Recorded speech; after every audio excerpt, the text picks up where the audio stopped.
1er Samuel 28. À cette époque-là, les Philistins rassemblèrent toutes leurs troupes en une seule armée pour faire la guerre à Israël. Le roi Akish dit à David, « Tu dois savoir que toi et tes hommes, vous partirez en guerre avec moi. » David lui répondit, « Eh bien, tu verras ce que ton serviteur va faire. »« Bien, reprit Akish, je te nomme mon garde de corps à titre définitif. » Entre-temps, Samuel était mort et tout Israël avait pris le deuil à cause de lui. On l'avait enterré à Rama dans sa ville. D'autre part, Saül avait fait disparaître du pays tous ceux qui évoquaient les morts et ceux qui pratiquaient la divination. Les Philistins regroupèrent leurs troupes et établirent leur camp à Sunem. Saül mobilisa tout Israël et dressa son camp à Gilboa. Lorsque Saül vit le camp des Philistins, il eut grand peur et son cœur fut saisi d'angoisse. Il voulut consulter l'Éternel, mais l'Éternel ne lui répondit ni par des rêves, ni par l'Urim, ni par les prophètes. Alors il ordonna à ses fonctionnaires, « Recherchez-moi une femme capable d'interroger les morts, afin que je puisse aller chez elle pour la consulter. » Ses serviteurs lui dirent, « Il reste encore à Eindor une femme qui interroge les morts. » Saül se déguisa en endossant d'autres vêtements, puis il se mit en route avec 2 hommes. Ils arrivèrent de nuit chez la femme, et Saül lui dit, « Je désire que tu me prédises l'avenir en faisant apparaître l'esprit d'un mort, celui que je te désignerai. » La femme lui répondit, « Tu sais bien que Saül a fait disparaître du pays ceux qui évoquent les morts et ceux qui pratiquent la divination. Pourquoi donc me tends-tu un piège? Est-ce que tu veux ma mort? » Saül prêta serment par l'Éternel. « Aussi vrai que l'Éternel est vivant, dit-il, il ne t'arrivera aucun mal pour cette affaire. » Alors la femme lui demanda, « Qui dois-je faire revenir pour toi? »« Fais-moi revenir Samuel, dit-il. » Quand la femme vit Samuel, elle poussa un grand cri, puis, s'adressant à Saül, elle dit, « Pourquoi m'as-tu trompé? Tu es Saül. »« N'aie pas peur, lui dit le roi. Dis-moi plutôt ce que tu as vu. »« Je vois un être surnaturel qui monte des profondeurs de la terre, lui répondit-elle. »« Quel est son aspect? Lui demanda Saül. »« C'est un vieillard qui revient, drapé dans un manteau. » Alors Saül comprit que c'était Samuel, et il s'inclina, la face contre terre, et se prosterna. « Pourquoi troubles-tu mon repos? » lui demanda Samuel. « Pourquoi m'as-tu fait revenir? »« Je suis dans une grande détresse, lui dit Saül. Les Philistins m'ont déclaré la guerre, et Dieu s'est détourné de moi. Il ne me répond plus ni par les prophètes, ni par des rêves. Alors je t'ai fait appeler pour que tu m'indiques ce que je dois faire. »« Et pourquoi donc me consultes-tu, reprit Samuel, si l'Éternel s'est détourné de toi et s'il t'est devenu hostile? Oui, l'Éternel exécute ce qu'il t'a déclaré par mon intermédiaire. Il t'a arraché la royauté et l'a donnée à l'un de tes proches, à David, parce que tu n'as pas obéi à ses ordres et que tu n'as pas exécuté le jugement qu'il avait décidé dans sa colère contre les Amalécites. Voilà pourquoi l'Éternel agit ainsi envers toi aujourd'hui. Bien plus, avec toi, l'Éternel livrera aussi Israël au pouvoir des Philistins. Demain, toi et tes fils, vous serez avec moi. Oui, c'est bien toute l'armée d'Israël que le Seigneur livre au pouvoir des Philistins. » À ces mots, Saül s'affala de tout son long sur le sol, épouvanté par les paroles de Samuel. De plus, comme il n'avait rien mangé depuis la veille, il était sans force. La femme s'approcha de lui, vit qu'il était terrifié et lui dit, « Voici que ta servante a obéi à tes ordres. J'ai risqué ma vie pour faire ce que tu m'as demandé. Maintenant, je te prie, écoute aussi la voix de ta servante. Laisse-moi te servir un morceau de pain. Mange, afin que tu aies des forces pour reprendre ta route. » Saül refusa en disant, « Je ne mangerai pas. » Mais ses hauts fonctionnaires et la femme insistèrent, si bien qu'il finit par céder à leurs instances. Il se releva et s'assit sur le lit. La femme avait chez elle un veau à l'engrais. Elle se hâta de l'abattre, prit de la farine et la pétrit pour en cuire des pains sans levain. Elle servit ce repas à Saül et à ses hauts fonctionnaires. Ils mangèrent, puis ils se mirent en route et repartirent pendant qu'il faisait encore nuit.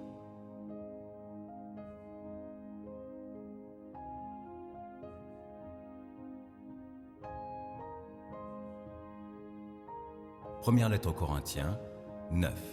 Ne suis-je donc pas libre? Ne suis-je pas apôtre? N'ai-je pas vu Jésus, notre Seigneur? Vous-même, n'êtes-vous pas un fruit de mon travail au service du Seigneur? D'autres peuvent refuser de reconnaître en moi un apôtre. Pour vous, du moins, c'est ce que je suis, car vous êtes bien le sceau qui authentifie mon ministère apostolique au service du Seigneur. Et voici ma défense contre ceux qui me mettent en accusation. En tant qu'apôtres, ne serions-nous pas en droit de recevoir le manger et le boire pour notre travail? N'aurions-nous pas le droit d'être accompagnés par une épouse chrétienne, comme les autres apôtres, les frères du Seigneur et Pierre? Ou bien Barnabas et moi-même serions-nous les seuls à devoir travailler pour gagner notre pain?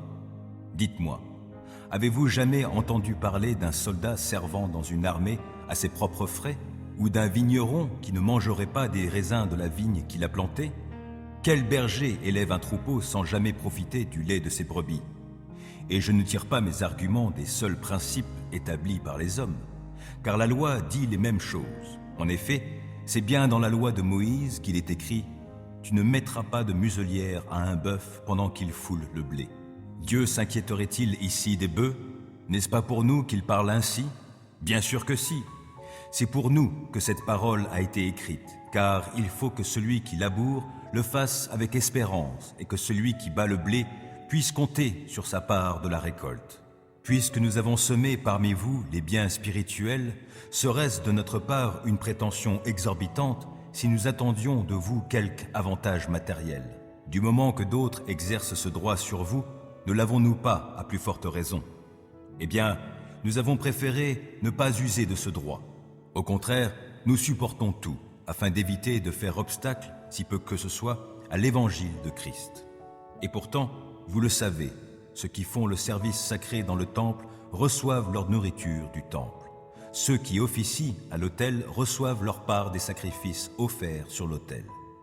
De même, le Seigneur a ordonné que ceux qui annoncent l'Évangile vivent de cette annonce de l'Évangile. Mais moi, je n'ai fait valoir aucun de ces droits. Et si je les mentionne ici, ce n'est pas pour les revendiquer. Je préférerais mourir plutôt que de me laisser ravir ce sujet de fierté. En effet, je n'ai pas à m'enorgueillir de ce que j'annonce l'Évangile. C'est une obligation qui m'est imposée. Malheur à moi si je n'annonce pas l'Évangile. Ah, certes, si la décision d'accomplir cette tâche ne venait que de moi, je recevrais un salaire. Mais puisque cette décision n'a pas dépendu de moi, je ne fais que m'acquitter d'une charge qui m'a été confiée. En quoi consiste alors mon salaire? Dans la satisfaction de pouvoir offrir gratuitement l'Évangile que je proclame, en renonçant volontairement au droit que me confère ma qualité de prédicateur de l'Évangile. Car, bien que je sois un homme libre à l'égard de tous, je me suis fait l'esclave de tous, afin de gagner le plus de gens possible à Jésus-Christ. Lorsque je suis avec les Juifs, je vis comme eux, afin de les gagner.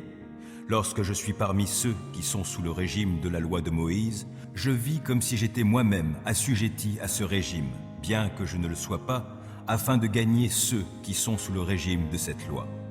Avec ceux qui n'ont pas la loi de Dieu, je vis comme n'ayant pas non plus la loi, afin de gagner à Christ ceux qui n'ont pas la loi, bien que je ne sois pas sans la loi de Dieu, car je vis selon la loi de Christ. Avec les chrétiens mal affermis dans la foi, je vis comme eux, afin de gagner ceux dont la foi est mal affermie. C'est ainsi que je me fais tout à tous, afin d'en conduire au moins quelques-uns au salut par tous les moyens. Or, tout cela, je le fais pour la cause de l'Évangile, pour avoir part, avec eux, aux bénédictions qu'apporte l'Évangile. Ne savez-vous pas que, sur un stade, tous les concurrents courent pour gagner, et cependant, un seul remporte le prix? Courez comme lui, de manière à gagner.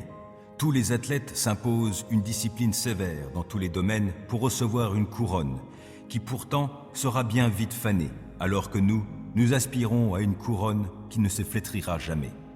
C'est pourquoi si je cours, ce n'est pas à l'aveuglette, et si je m'exerce à la boxe, ce n'est pas en donnant des coups en l'air. Je traite durement mon corps, je le maîtrise sévèrement, de peur qu'après avoir proclamé l'Évangile aux autres, je ne me trouve moi-même disqualifié.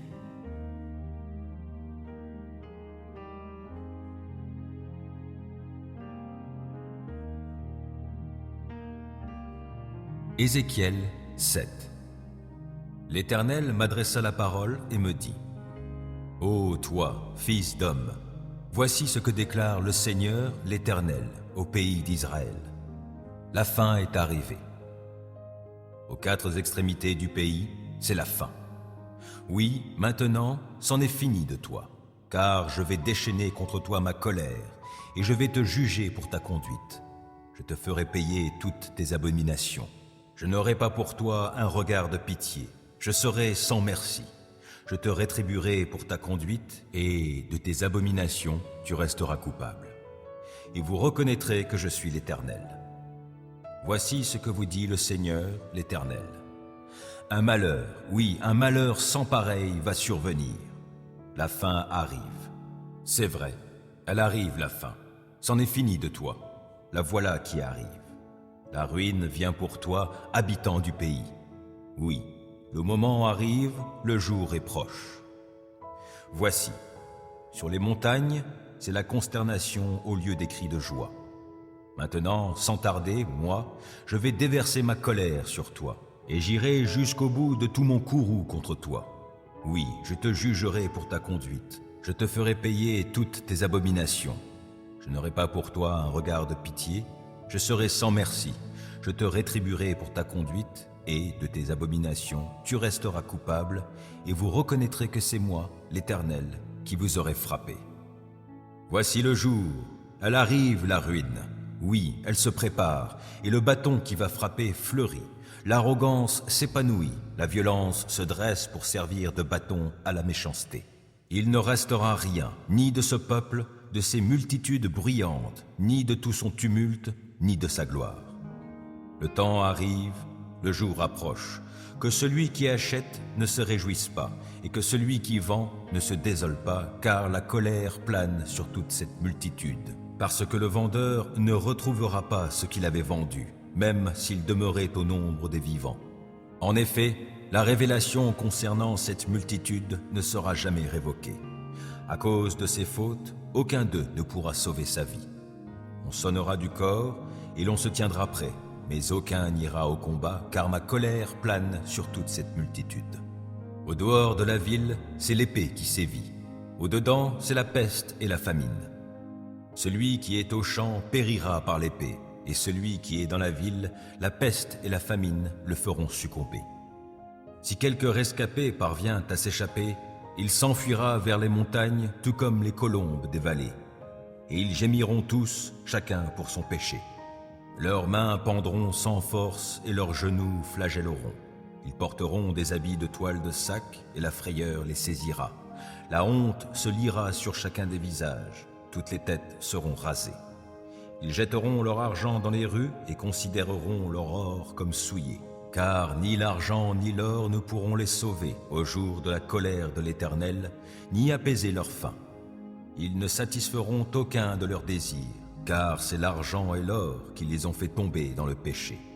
Ils ont mis leur orgueil dans leur parure magnifique, et ils s'en sont servis pour fabriquer des idoles abominables et exécrables. C'est pourquoi tout cela, je le rendrai souillé pour eux. Je le livrerai à des étrangers pour qu'ils le pillent, comme butin aux méchants de la terre, qui viendront souiller tout cela. Je détournerai d'eux ma face, et l'on profanera le lieu que je chéris.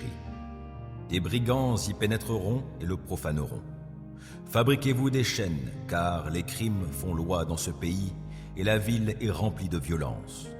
J'amènerai ici les pires des peuples païens, afin qu'ils prennent possession de leurs maisons. J'abattrai l'orgueil des puissants, leurs sanctuaires seront profanés.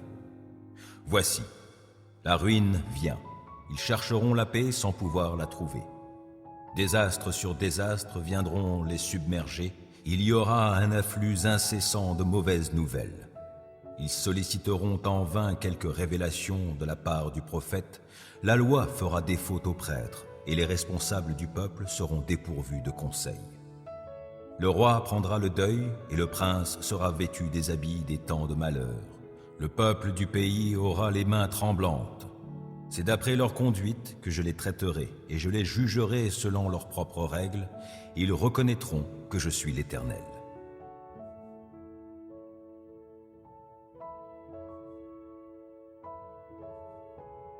Psaume 45. Mon cœur est tout vibrant de paroles très belles. Je dis, mon œuvre est pour le roi. Je voudrais que ma langue soit comme le roseau, d'un habile écrivain. Parmi tous les humains, tu es bien le plus beau. La grâce est sur tes lèvres, et l'on voit bien que Dieu t'a béni à jamais. Guerrier plein de vaillance, ceins ton épée sur le côté. Oui, revêt-toi de ta magnificence, de l'éclat de ta gloire, et dans ta gloire, remporte des victoires. Conduis ton char de guerre, défends la vérité, la douceur, la justice. Que ta main se signale par des actions d'éclat. Tes flèches acérées atteindront en plein cœur les ennemis du roi, et tu feras tomber des peuples sous tes pas. Ton trône, ô Dieu, subsiste pour toute éternité. Le sceptre de ton règne est sceptre d'équité. Tu aimes la justice et tu détestes la méchanceté. Aussi, ô Dieu, ton Dieu t'a oint d'une huile d'allégresse et t'a ainsi fait roi, de préférence à tous tes compagnons. Myrrhe, aloe et cannelle embaument tes habits. Dans les palais d'ivoire, les harpes te ravissent. Et voici les princesses parmi les dames de ta cour. La reine est à ta droite, parée de l'or d'Ophir. Entends, ma fille, et vois, écoute-moi. Ne pense plus à ton peuple et à ta famille, car le roi est épris de ta beauté. Lui, il est ton Seigneur, prosterne-toi donc devant lui. Les habitants de Tyr viendront t'apporter leurs présents pour gagner ta faveur, de même que les peuples les plus riches. Toute resplendissante est la fille du roi dans le palais. Ses vêtements sont brodés de l'or le plus fin.